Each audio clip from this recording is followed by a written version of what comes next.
তো গাইস আমার তো এক্সাম আছে, তোমরা তো অনেকেই জানো গাইস এক্সাম আছে গাইস, তাই একটু আমি পড়তে বসে গেলাম। আর পড়তে তো বসবো গাইস, এত পরিমাণে পড়েছিলাম যে আমার উদাল হয়ে গেছে আর কি।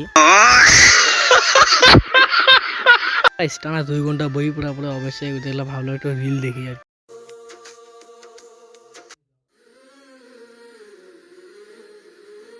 গাইস আমরা এখন যাবো স্কুলে, আর স্কুল গেছি তোমাদের কাছে। তো গাইস আমরা অলরেডি স্কুলে চলে এসেছি বাড়িতে, আর তোমাদের আজকে পুরো এখানে শেষ।